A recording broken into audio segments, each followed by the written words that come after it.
¿Qué tal, muchachos? Yo soy Lalo y en este video vamos a empezar un tema nuevo del siguiente bloque. Justamente pues ya ahora vamos a darnos a la labor de calcular integrales. Entonces hay que desarrollar todavía un poquito de teoría al respecto para saber cómo vamos a calcular integrales. Pero en realidad nos vamos a basar mucho en el tipo de cálculos que se logran aprender en cálculo 2. Eh, Vamos a tratar de calcular integrales de funciones vectoriales a partir de estar integrando de forma por etapas funciones que solo son pues de una variable real a los reales, ¿sale? Y pues vamos a tener que hacer una cosa iterada al respecto porque ahora tenemos más variables. Sin embargo, pues con este estilo de cálculos vamos a poder realizar pues el estudio de integrales ya en este sentido de funciones vectoriales. Entonces para eso pues hay que hablar de las integrales iteradas, que pues es justamente esta noción de tratar de calcular integrales de forma de cálculo 2, pero pues varias veces, ¿no? O sea, iteradamente. Entonces para esto pues vamos a platicar primero de qué sucedería en el caso de integrar una función de R2 a R. Supongamos que nada más está definida sobre un rectángulo, ¿no? Entonces, si tenemos una función de cierto rectángulo que está metido en R2 hacia los reales y queremos calcular la integral sobre el rectángulo, pues lo que podemos recordar es que según nuestra interpretación y toda la construcción que hicimos, pues si tenemos aquí el rectangulito R y la función, que se puede ver como una sabanita, lo que podemos interpretar como la integral de la función sobre el rectángulo pues es cierto volumen, ¿no? Es el volumen que está por debajo de esta sabanita, en ese restringido a este rectangulito R, ¿no? Este es el rectángulo R y esto es la gráfica de la función f, ¿no? La gráfica de la función. Entonces, bueno, ¿cómo podemos calcular esto de cierta manera que tenga sentido con la noción de volumen y todas estas cosas que hemos estado desarrollando para que sea compatible con estas ideas? Pues una cosa que podemos notar es la siguiente. Si nosotros agarramos como una rebanada, cuando hablo de rebanadas quiero decir pues restringimos como a cierto pedacito, esto de aquí, podemos hacer pues aquí estos cortes y obtener ciertos volúmenes más pequeños, ¿no? Entonces cuando hacemos esos volúmenes más pequeños pues podemos ver que el volumen que estamos buscando pues va a ser la suma de esos de estas rebanadas, ¿no? Sin embargo, pues estas rebanadas por un momento piensen que pues tienen aquí cierta rebanada que se ve de el lado que es como más grueso, y lo que se va a ver del lado hacia arriba pues es alguna figurita de este estilo y pues tiene ahí cierta profundidad, ¿no? Entonces pues una cosa que podemos hacer para medio aproximar el valor de esta rebanada pues es agarrar esta profundidad, básicamente cuánto mide esto, y multiplicarlo por pues como una de las caras, ¿no? de esta rebanada. Por ejemplo, podría ser de esta cara que se ve hacia el frente, ¿ok? Entonces eso de alguna manera se aproxima al volumen. No necesariamente es el mismo porque pues para que eso fuera cierto tendría que ser como que este pedazo de sabanita perfectamente paralelo, ¿no? Pero puede ser que haya ahí como bachecitos o cosas así. Sin embargo, pues eso es una buena aproximación, ¿sale? Entonces si hacemos la suma sobre estas rebanadas pues vamos a obtener una aproximación del volumen, pero estas rebanadas se pueden aproximar justo por pues, esta profundidad multiplicado por el área de esta cara, ¿no? Entonces, bueno, si queremos calcular esta área, piensen que por ejemplo estamos aquí sobre, si este era el eje de las y y este es el eje de las x, pues lo que quiere decir es que estamos aquí a una altura y0 fija. Y entonces lo que está pasando con este pedazo de aquí es que es la función f cuando variamos sobre la primera variable, pero la segunda variable está fija. Y si quiero calcular el valor de esa área, pues es como hacer una integral, ¿no? Según cálculo 2, pues esto es como la integral sobre este intervalo de la función f donde variamos x, la y0 se queda fija, y pues por la longitud de este intervalo, ¿no? Si el rectángulo R lo ponemos como A1, B1 cruz A2, B2, pues lo que está variando aquí justamente es entre el intervalo A1, B1, ¿no? Entonces aquí tendríamos que hacer la integral de A1 hasta B1. Y eso sería el área, ¿no?, de esta cara. Y además la tenemos que multiplicar por cierta profundidad, ¿no? Entonces la aproximación de esa cara sería pues agarrar la integral de A1, B1, f de x, y0 de x multiplicado por la profundidad, y la profundidad pues va a ser alguna diferencia, digamos de ti más 1 menos ti, donde estos ti's pues son justamente como una partición, ¿no?, de este intervalito, para que nosotros tengamos la noción de cómo estamos partiendo con profundidad, ¿no? Ok, entonces cuando hacemos estas sumas, sobre todos los ti's, b's, pues lo que obtenemos es una cosa del estilo, variamos desde igual a 0, supongamos que hay cada estos intervalitos, y entonces estamos haciendo la multiplicación de estas integrales, donde el y0 ahora está dependiendo de, como que en cada intervalito, de ai, bi, f de x, un y, que depende de cada intervalo, que es el que se toma fijo como para la cara, multiplicado por ti más 1 menos ti. Entonces, si se dan cuenta, esto de alguna manera se parece a lo que nosotros también teníamos como suma de Riemann, ¿no? Nada más que es para una función un poco sofisticada. La función sofisticada que estamos haciendo es, para cada intervalo estamos dejando aquí un punto fijo y luego estamos haciendo la integral sobre ese punto fijo de la función, ¿no? Entonces esto al final y al cabo se va a parecer como si estuviéramos haciendo, o se va a aproximar a la integral sobre todo el intervalo que ahora es el A2, B2 de esta función que estamos haciendo sumas de Riemann. Esa función lo que hace es calcular la integral de A1 a B1 de f de x, el y, donde el y es como que va a ser fijo en este momento. Entonces estamos integrando primero con respecto a la primera entrada y luego estamos haciendo esta integral con respecto a la segunda, ¿no? Ahí es donde está variando. Entonces, al final y al cabo, este volumen que estamos buscando, fíjense que se parece estar haciendo una integral que ya se llama integral iterada, que es, estamos primero calculando una integral con respecto a una variación de solo una variable.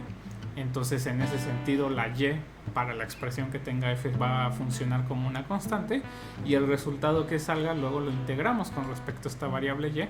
Ya no va a aparecer variables x cuando hagamos este cálculo de esa integral interna, porque pues estamos haciendo esta integral sobre x, ¿no? Solo va a depender de y pues constantes o demás cosas, dependiendo de cómo sea la función.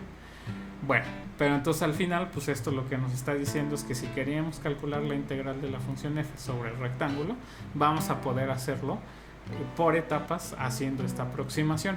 Y aunque ahorita lo hice fijando rebanadas a lo largo del eje de las y, pues también podría funcionar para el eje de las x, ¿sale? Entonces, bueno, esto de aquí pues es una buena manera intuitiva de entender cómo vamos a poder calcular integrales de dimensión más alta.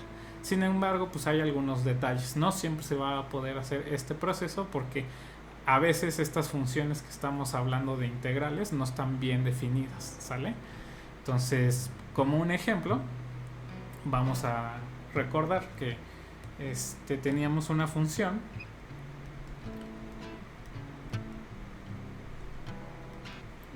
que va justo del intervalo 0,1, cruz 0,1, a los reales, que lo que hacía es que a cada xy le asocia ciertos valores, le asocia 0 si x o y son irracionales, y le asocia 1 entre n más 1 entre m si x,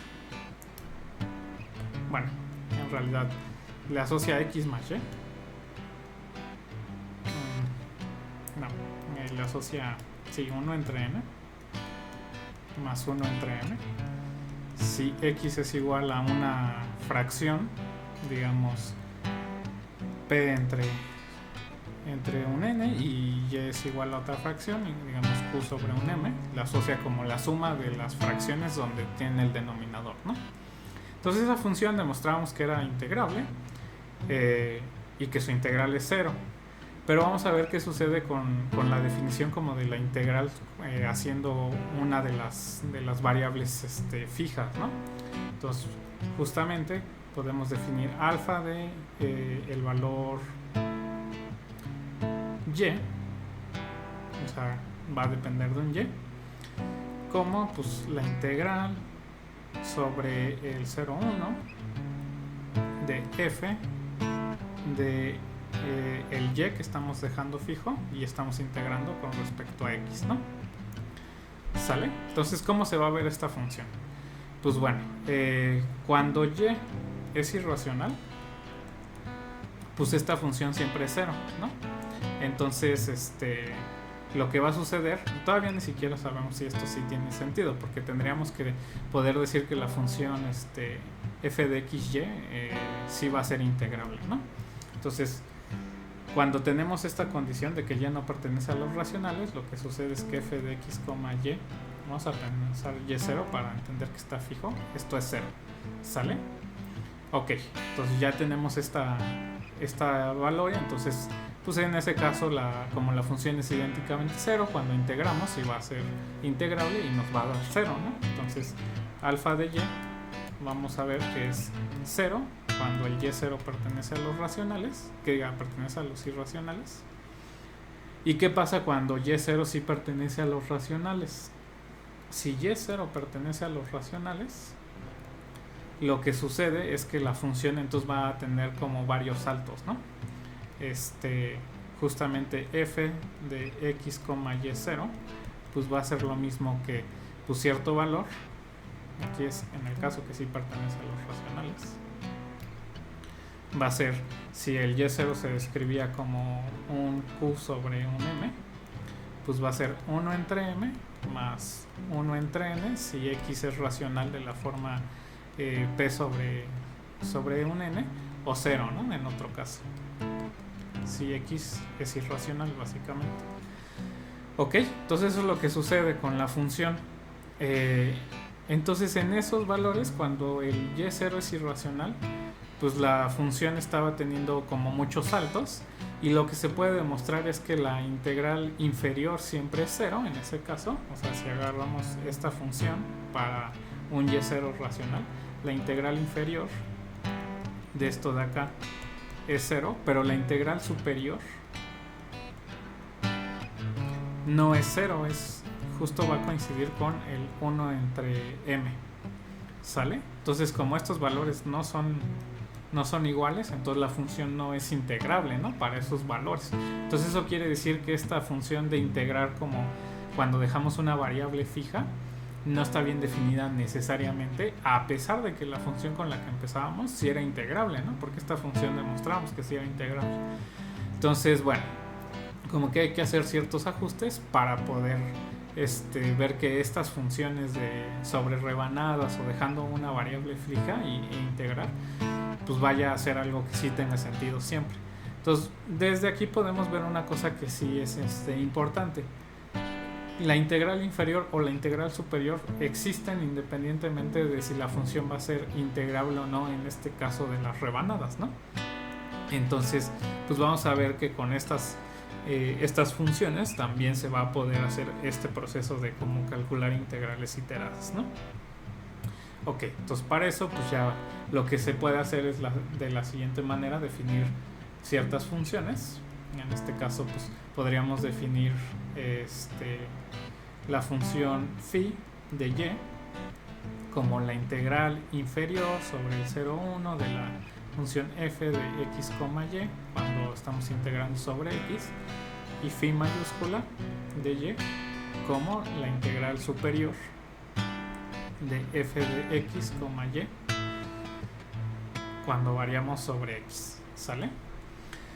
Bueno, entonces estos valores siempre existen, y lo interesante de esto pues es que ahora sí, si la función f, que va digamos en este caso del 0,1, cruz 0,1 a los reales, es integrable,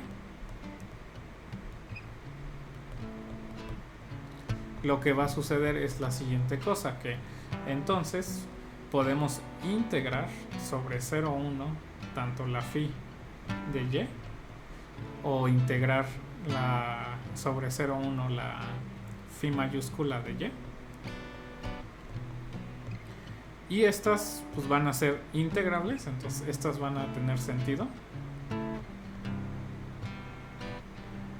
Y no solo eso, se cumple que ambas son iguales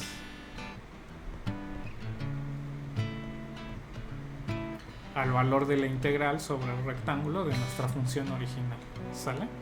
Entonces, bueno, eso es lo que va a estar sucediendo y de alguna manera fíjense que sí es como una integración iterada, nada más que aquí la phi minúscula y la phi mayúscula se están obteniendo como definiciones de ciertas funciones que son unas integrales inferiores y otra, por otro lado, una integral superior. Y pues esto ya no va a depender sobre qué rebanada estamos haciendo las cosas, ¿no? Puede ser sobre las y o sobre las x, ¿ok? Entonces, bueno, este es el caso de R2. Sin embargo, pues en el caso más general, ¿cómo se va a poder establecer esto? Pues justamente es hablar del teorema de Fubini, que nos dice lo siguiente. Entonces, el teorema de Fubini está bastante largo, pero vamos a ver qué es lo que nos dice.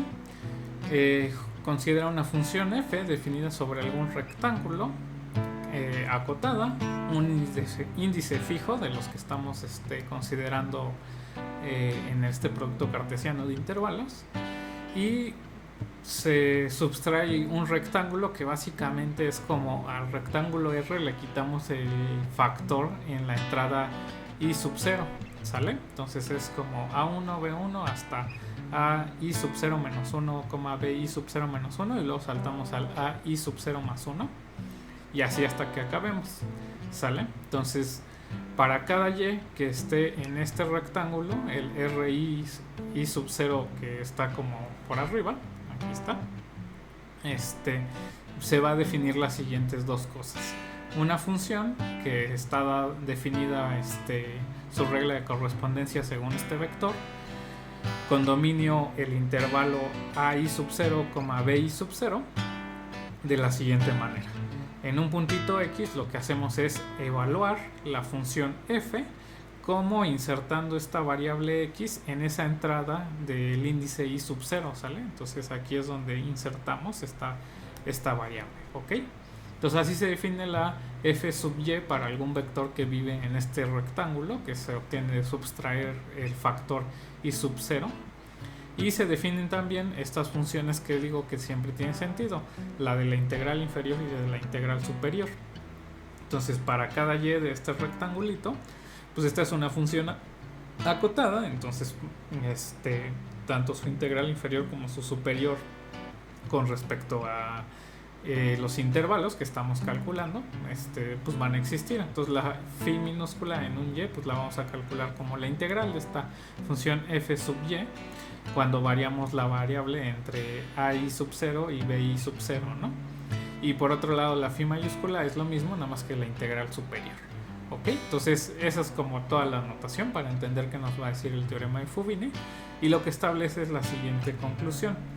Si la función f es integrable sobre el rectángulo inicial, entonces esta phi minúscula y phi mayúscula van a ser integrables sobre este rectángulo R super I sub 0, y además el cálculo de las integrales sobre ese rectángulo que ahora tiene dimensión menor, pues se puede, de esta función, tanto la phi chiquita como la phi mayúscula va a coincidir con la integral de la función f sobre el rectángulo. Entonces fíjense que ahora la diferencia, pues lo que está diciendo el teorema de Fubini es que logramos reducir la dimensión del rectángulo sobre el que estamos integrando, módulo de que tenemos que calcular estas funciones, ¿no? La phi minúscula y la phi mayúscula. Pero pues volviendo a ser una iteración del teorema de Fubini, podemos calcular esas integrales también, y bueno, así poder ir llegando hasta un cálculo como de una integración iterada, ¿sale? Pero bueno, ahorita vamos a demostrar el teorema así, y vamos a ver que como corolario vamos a tener esto que estaba platicando al inicio, de que vamos a poder calcular como la integral sobre la función, como nada más estar iterando integrales de funciones de R a R, ¿sale? Entonces, ¿cómo se hace esta demostración? pues realmente no es muy complicada. Lo complicado es como ir siguiendo bien la notación y ver que todas las desigualdades que vamos a establecer tienen comportamientos adecuados, ¿no? Entonces vamos a hacer las siguientes definiciones en un principio para poder escribir bien la demostración. Entonces las siguientes definiciones van a ser de alguna manera estar trabajando con supremos e ínfimos para acotar sumas inferiores y sumas superiores. ¿Sale? Entonces vamos a hacer lo siguiente. Entonces vamos a considerar una partición P de nuestro rectángulo R, que según recordamos pues es un producto cartesiano de ciertas particiones sobre cada uno de los intervalos. Y supongamos que la P I sub 0, donde el I sub 0 es el índice fijo, pues es una partición dada por estos puntitos T, desde T0, que empieza con el AI sub 0, hasta el TK, que es el BI sub 0. Y vamos a considerar pues unos rectángulos, los subrectángulos inducidos por esta partición, la P I super 0, que lo que hace es como agarrar la partición original y quitarle el factor de esta partición de la P I sub 0. ¿Sale? Entonces estamos haciendo una partición justamente sobre el RI super 0. Y lo que va a suceder es que pues vamos a nombrar estos rectángulos de cierta manera, los RJ, donde pues vamos a pensar que hay M de ellos. Y lo que vamos a ver es que ahora, si consideramos los rectángulos inducidos, los subrectángulos inducidos en R por P, pues estos se pueden entender como agarrar R sub L, J, de alguna manera, que lo que hace es la siguiente cosa. Agarramos cada uno de estos rectángulos RJ y en la entrada I0 o la coordenada I0 del RJ insertamos este intervalo, ¿no? El TL-1, TL, ¿sale? Entonces con eso lo que estamos haciendo es, cuando estamos insertando, pues ahora ya es en una dimensión más alta y va a ser justamente uno de los rectángulos inducidos, pero por la partición original, ¿no? Y eso lo hacemos para cada uno de los L's, que son los intervalos, que son K de ellos, y para cada uno de los rectángulos M's en esta partición inducida sobre el RI super 0, ¿no? Entonces, bueno, tal vez está medio confuso, pero lo que hacemos es la siguiente cosa, de alguna manera.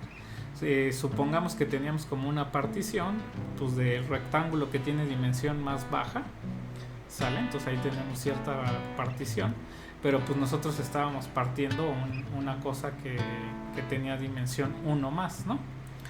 Y lo que está pasando es que en esta coordenada como que la partición está haciendo pues ciertos puntitos aquí, ¿sale? Entonces lo que podemos hacer es, pues la partición sobre esta dimensión más alta, pues lo podemos entender si aquí había M rectangulitos, pues lo que hacemos es en cada una de como las columnitas, pues estamos teniendo como copias de estas basecitas, pero pues estamos multiplicando cartesianamente por cada uno de estos intervalos, ¿no? Entonces, si quiero obtener uno de estos rectángulos en la partición de dimensión más alta, pues lo que puedo hacer es, me fijo en dónde estoy parado en la base y luego en qué altura estoy, ¿no? Y entonces así voy a obtener pues a cierto rectangulito. Y como lo obtengo, pues justo si este era el rectangulito RJ, pues como lo obtengo, pues le tengo que insertar justamente en la altura que estoy hablando, pues TL-1, TL, este producto cartesiano, ¿no? Al RJ, ¿sale? Entonces se los insertas ya como producto cartesiano y con eso ya sabes sobre qué rectangulito estás hablando de la partición, pero sobre la grandota, ¿no? Pero pues bueno, eso se basa básicamente como a tratar de controlar qué sucede con la partición sobre el RI super 0, que sería como la base de acá, y luego la partición sobre el intervalo de aquí, el AI sub 0, BI super 0, que pues nada más es como con estas alturas de ciertos intervalos, ¿sale? Entonces esta es la notación que vamos a estar utilizando y ya vimos que sí, con este dibujito puede quedar más claro que justo los rectángulos inducidos por la partición original se pueden entender como en esta construcción asociando estas cosas, ¿no? Para cada RJ que está como siendo un subrectángulo sobre la partición inducida en el R y super 0, pues podemos ahí ponerle cierta altura, donde pues la altura va a depender de insertar este producto cartesiano de los intervalos dados por la partición sobre el AI sub 0, BI sub 0. ¿Sale? Bueno, entonces ya tenemos esa notación. Y también lo que tenemos que hacer de observación antes de seguir, que es bastante sencillo, es que para todo Y que está en el rectángulo RI super 0, lo que sucede es que la phi minúscula de Y es menor o igual que la phi mayúscula. ¿Por qué pasa esto? Pues porque la phi se está definiendo como una integral inferior de cierta función y la phi mayúscula como la integral superior. Y nosotros sabemos que la integral inferior siempre es menor o igual que la integral superior, ¿no? Por las desigualdades que se han estado trabajando. Entonces, ahora sí, también tenemos que definir pues unos ínfimos y unos supremos de ciertas cosas. Entonces, la siguiente observación que tenemos que hacer es la que sigue.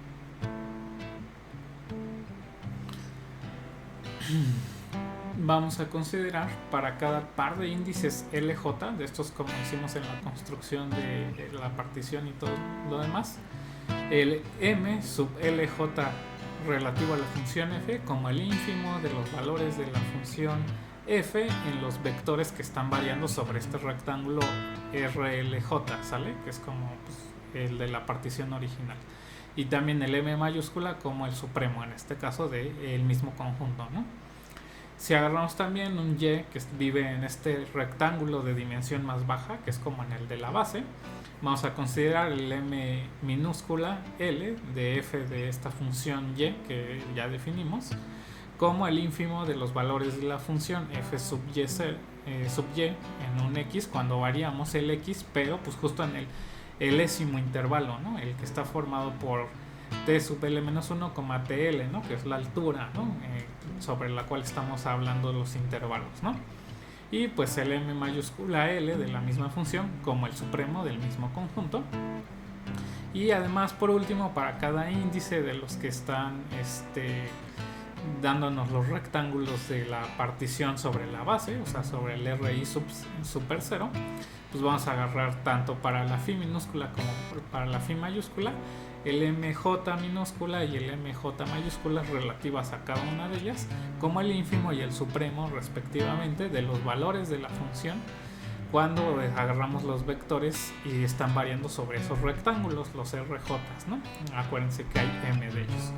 Ok, entonces pues necesitamos hablar de todos estos para poder controlar las sumas inferiores y superiores que vamos a necesitar. Ok, entonces bueno, vamos a notar la siguiente cosa en un principio que es fundamental para tener ciertas desigualdades entre todas estas definiciones, que va a ser la siguiente. Lo que va a suceder es que si agarramos un puntito Y, que es un vector, que vive en el intervalo R sub J, entonces va a suceder cierta contención, que se ve así muy largota, pero lo que dice es la siguiente cosa. Si agarramos los valores de la función f sub y en x, que ya sabemos que es evaluar la función f en las coordenadas que tenía el mismo y, insertando el valor de x en la coordenada y sub 0, cuando x varía sobre el intervalo, pues esos son algunos de los valores que están valiendo la función cuando agarramos vectores que están variando sobre todo el rectángulo, ¿no? Aquí lo que está pasando es que estamos como fijando de alguna manera la base de lo que está pasando, ¿no? O ciertas coordenadas, y ya variamos sobre nada más uno de las entradas, la i sub 0, pero pues eso al final y al cabo es como algunos de los valores, ¿no? Entonces este conjunto está contenido en el conjunto más grandote, ¿no? Que es cuando evaluamos con toda la libertad sobre todo el rectángulo, ¿no? Eso pasa porque básicamente por cómo estamos construyendo, pues cada uno de estos puntos está viviendo en el rectángulo RLJ, ¿no? Entonces, Si recordamos, cuando tenemos una contención de conjuntos de esta manera y sacamos ínfimos y supremos, pues deben de ocurrir ciertas desigualdades. El ínfimo del conjunto más grande debe ser menor o igual que el ínfimo del conjunto más chiquito. A su vez, el ínfimo es más pequeño que el supremo de ese mismo conjunto. Y el supremo del conjunto más pequeño es menor o igual que el supremo del conjunto más grande, ¿sale? Entonces, esas son las definiciones que hicimos justo en la parte anterior, y entonces por esta condición de ínfimos y supremos se van a obtener estas desigualdades, ¿ok? Y eso sucede para cada y que viva en estos rectángulos RJ, y pues teniendo esta consideración sobre las definiciones de ínfimos y máximos, ¿ok? Entonces, ya que tenemos esto, pues vamos a tratar de utilizar estas desigualdades y explotarlas para concluir lo que queremos, que de alguna manera va a ser pues ver que la suma inferior y la suma superior de la función phi chiquita y la phi grandota se pueden aproximar tanto como uno quiera, ¿sale? Entonces, lo que vamos a hacer en esta desigualdad pues es multiplicar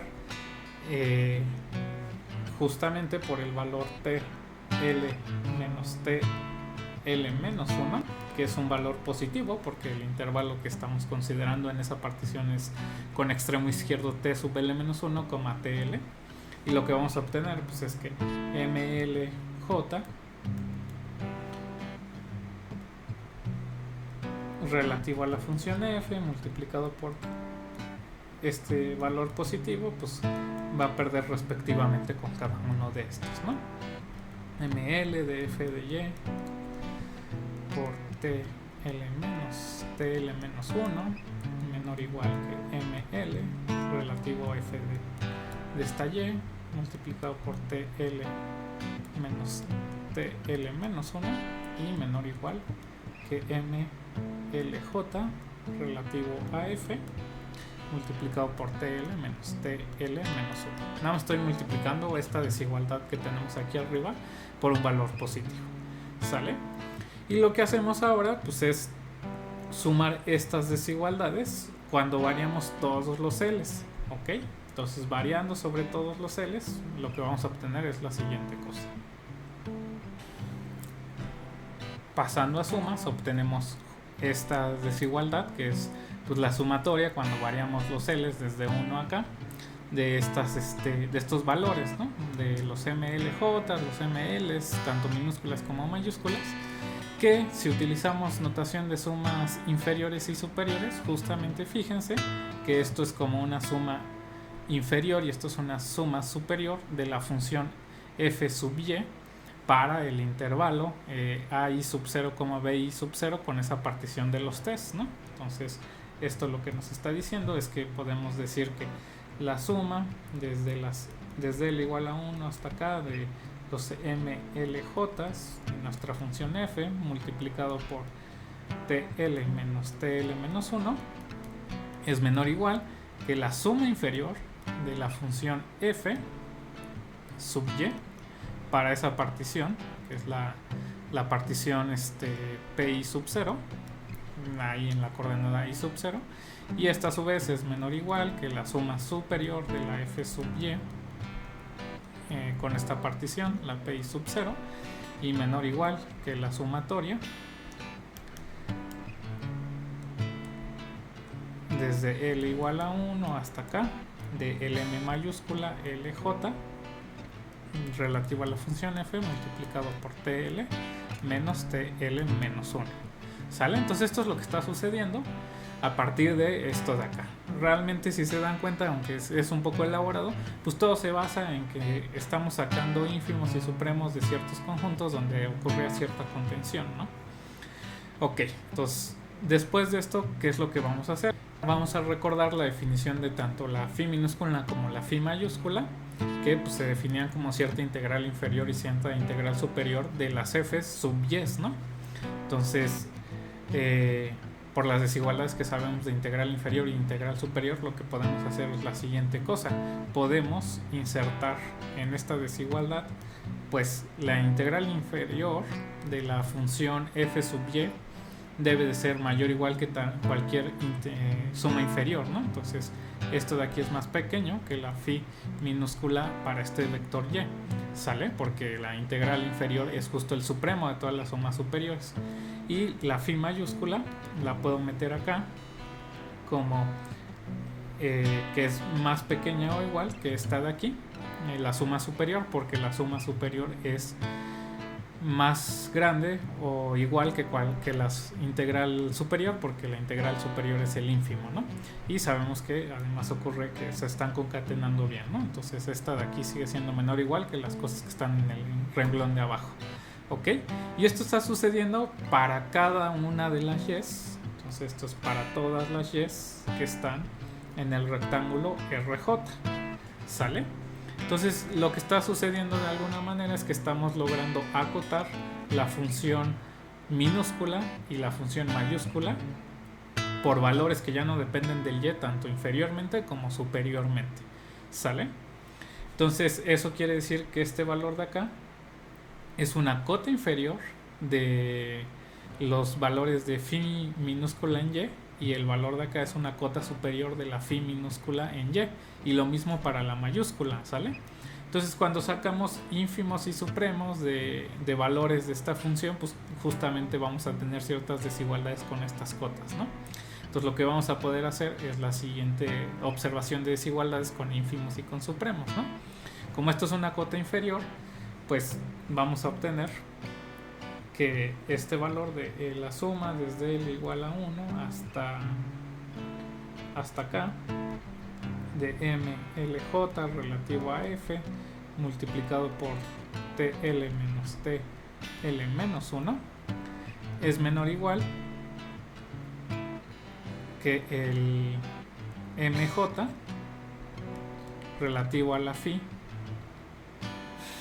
y a su vez esto es menor o igual que M mayúscula J relativo a la phi, y esto es menor o igual que la cota superior, que es la suma desde L igual a 1 hasta acá del MLJ relativo a F multiplicado por TL menos TL menos 1, ¿sale? Eso pasa para la phi minúscula por esto de aquí, ¿no? Que justo encontramos una cota inferior o una cota superior siempre que las y estén variando sobre el RJ, ¿no? Y justo el MJ y el M, tanto minúscula como mayúscula, pues es cuando estamos variando el valor de la phi en estos vectores sobre ese rectángulo, ¿no? Y tanto tenemos esto como para la minúscula como para la mayúscula, ¿no? Porque también la phi mayúscula está aquí metida entre estas desigualdades, ¿no? Entonces tenemos esta y tenemos también para la misma análoga para mayúscula, ¿no?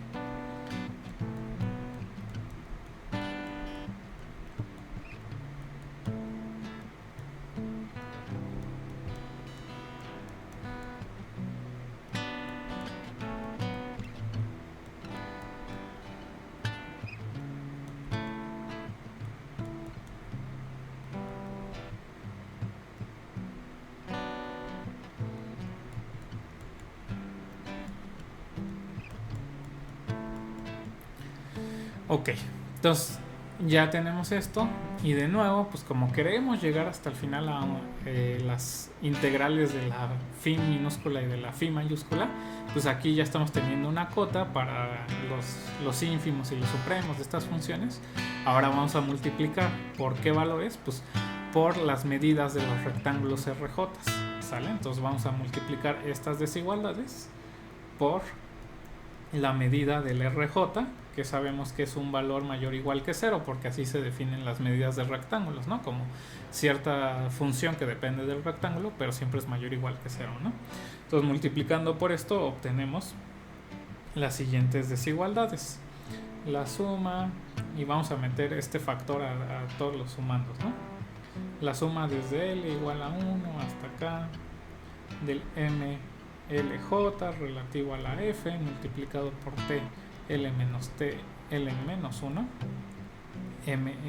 medida del RJ debe ser menor o igual que el MJ de la phi minúscula por la medida del RJ. Y ahorita ya nada más voy a trabajar con la phi minúscula. Todo esto es análogo con la phi mayúscula porque vamos a tener las mismas desigualdades.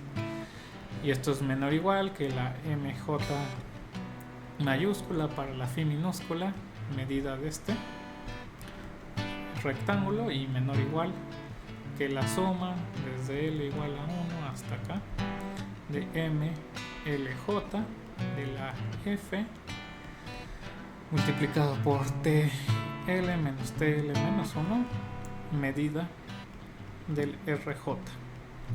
¿Sale? Entonces nada más eso es multiplicar por la medida del RJ. Y ahora lo que tenemos que observar es que justo estos factores que están aquí dentro de estas sumas no son otra cosa más que la medida del rectángulo RLJ, porque estamos agarrando la medida del RJ, que era como la base, y le estamos multiplicando el alto, ¿no?, sobre esta dimensión. Entonces pues eso no es más que las medidas del rectángulo que tenía dimensión más grande, ¿no? Igual acá. ¿Sale? Entonces aquí tenemos la medida del rectángulo RLJ. ¿Vale? Bueno, y lo que hacemos ahora sí, ya aquí ya no hay vectores y, ya todo está dado por solo índices. Esto se vale para todos los j, ¿no? Entonces lo hacemos esta suma sobre todos los j, y lo que vamos a obtener como desigualdad final es la siguiente cosa: la suma sobre los j desde 1 hasta m de la suma sobre los l desde 1 hasta acá de los mlj relativos a f multiplicados por la medida del rlj es menor o igual que la suma, pero ahora con relativo a la phi minúscula, sobre los j desde igual a 1 hasta m del mj de la phi por la medida del rj. Esto a su vez es menor o igual que si ponemos las mayúsculas.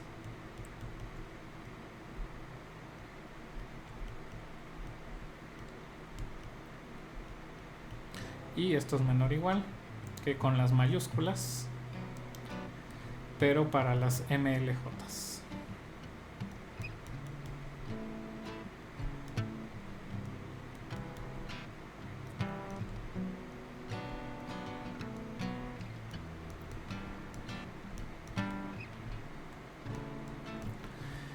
¿Sale? Y pues de nuevo utilizamos las notaciones de suma inferior y suma superior, y lo que estamos obteniendo es la siguiente cosa. Esto es básicamente, allá que me equivoqué, eran con minúsculas.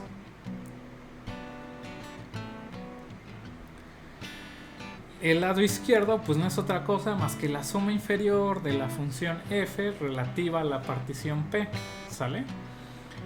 Esto es la suma superior de la función f relativa a la partición p. Esto es la suma inferior de la función phi minúscula relativa a la partición r super i 0. Y esto es la suma superior de la función phi minúscula sobre la partición relativa al r super i 0. O sea, todo reescrito como sumas inferiores y superiores. Esto es la suma inferior de la función f con respecto a la partición p, que debe de ser menor o igual que la suma inferior de la función phi con respecto a la partición p i super 0, o sea, en la que estamos nada más partiendo el rectángulo ri super 0, la suma superior de la phi con respecto a la p i super 0, y también menor o igual que la suma superior de la f con respecto a la partición p. Muy bien, entonces obtenemos estas desigualdades entre las sumas inferiores de la función original y la función phi minúscula para esta partición restringida como a la base, ¿sale? Y así como hicimos para la phi minúscula, podemos cambiar esto por una phi mayúscula, ¿sale? Aquí podemos poner phi mayúscula y acá también phi mayúscula, porque podemos partir a partir de la misma desigualdad anterior. Muy bien. Entonces, ya que tenemos esto, pues fíjense que por hipótesis, como f es integrable, lo que podemos hacer es que cada uno de estos valores de la suma inferior de la función f con respecto a una partición se acerque tanto como se quiera a la suma superior de f con respecto a esta partición. Entonces, si nosotros queremos hacer cercanas una suma inferior y una suma superior de la phi minúscula, pues basta agarrar esas particiones que ya sabemos que existen para el rectángulo completo, restringirlas sobre la base y esas van a funcionar. ¿ok? Bueno, entonces esto nos va a implicar en particular que como f es integrable, vamos a poder hacer tan cercanos como queramos también en particular estos valores, y entonces la función phi minúscula es integrable sobre el rectángulo R y super 0. Y lo que debe de estar pasando es que, pues como estos son valores que están de alguna manera así acomodados, aquí tenemos las sumas inferiores, pero de la función f con respecto a las particiones p. Aquí en medio deben de estar viviendo justamente por construcción la suma inferior de phi con respecto a particiones p y super ceros. Luego por acá andan las sumas superiores de phi, p y super 0. Y por último hasta arriba están las sumas superiores de f, p. Pues por ahí en medio pues está la integral de nuestra función f con respecto al rectángulo, ¿no? Es un valor que justamente está en el borde, es el supremo de las que están aquí a la izquierda y el ínfimo de las que están aquí a la derecha. Pero también lo que debe estar pasando es que todas estas sumas inferiores y estas sumas superiores están colapsando a este mismo valor, ¿sale?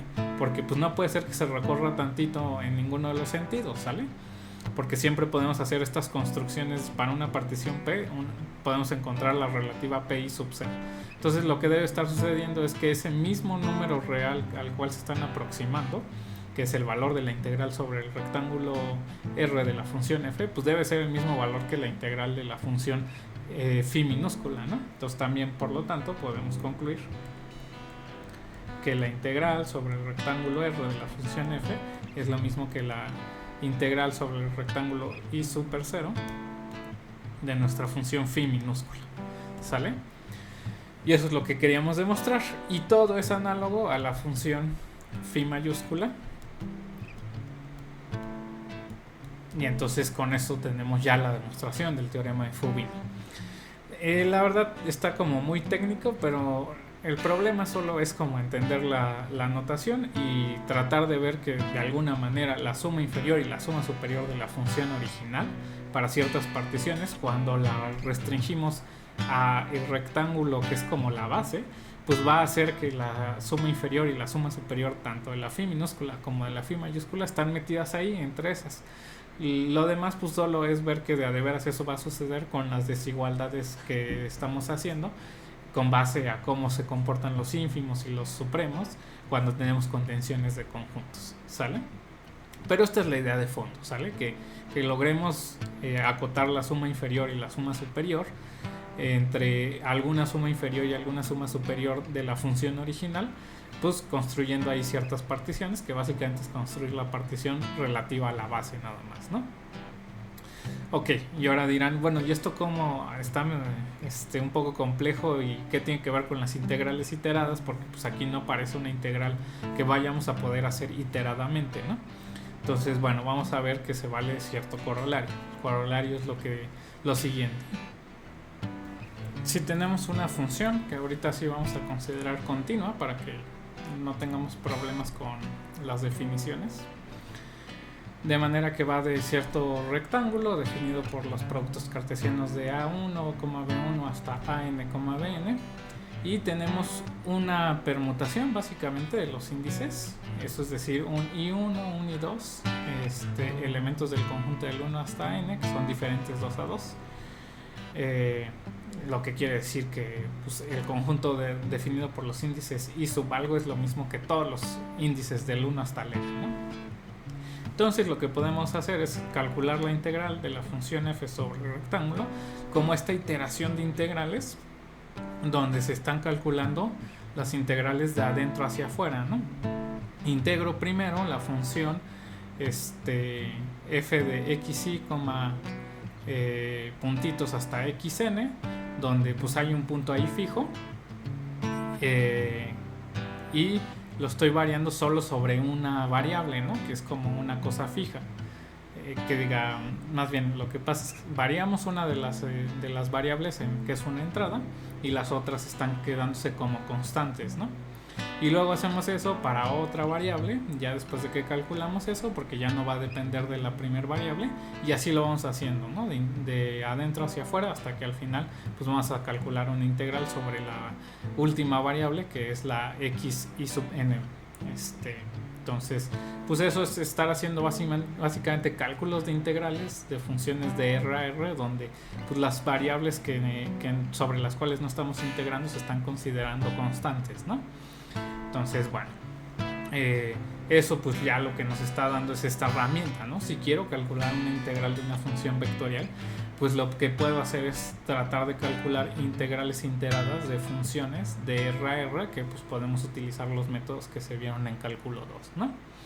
¿Y cómo se demuestra esto? Pues se demuestra utilizando el teorema de Fubini, ¿sale? Es por eso que hicimos este resultado anterior que parece muy técnico, que es básicamente llegar a esto, ¿no? Y si se dan cuenta, pues aquí ya además no estamos diciendo pues cómo se tiene que hacer el orden de integración, ¿no? Solo agarramos una permutación y vamos integrando, cuidando que sea de adentro hacia afuera, ¿no? La demostración de esto pues se hace por inducción y va más o menos de la siguiente manera, basándose en el teorema de Fubini.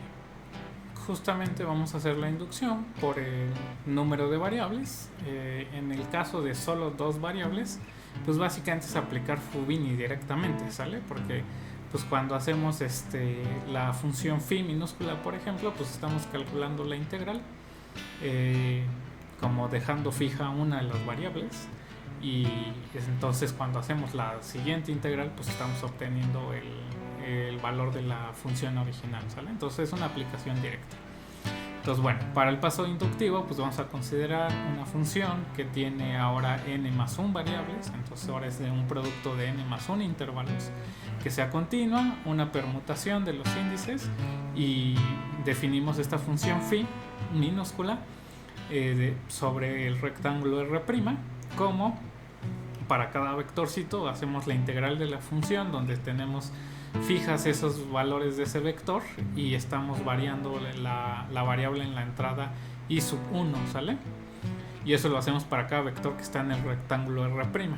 Entonces, por el teorema de Fubini, lo que podemos hacer es demostrar, bueno, en primer lugar, esta función está bien definida porque como la f es continua, cuando estamos restringiendo pues lo que sucede en n variables y solo movemos sobre una variable, también está siendo continua, entonces en particular va a ser integrable.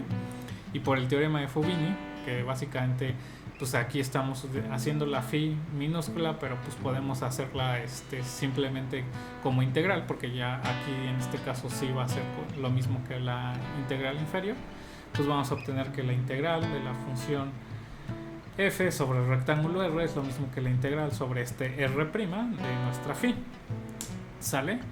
Pero por hipótesis de inducción, esta integral de la phi pues la podemos escribir como pues una integral iterada de las variables, porque pues ahora ya tiene solo esta función n variables, ¿no? Entonces, por hipótesis de inducción, pues la integral de esta función phi minúscula, que ya tiene menos variables, pues no es otra cosa más que agarrar la permutación que quisiéramos. Aquí vamos a agarrar justo la de los índices y subcosas,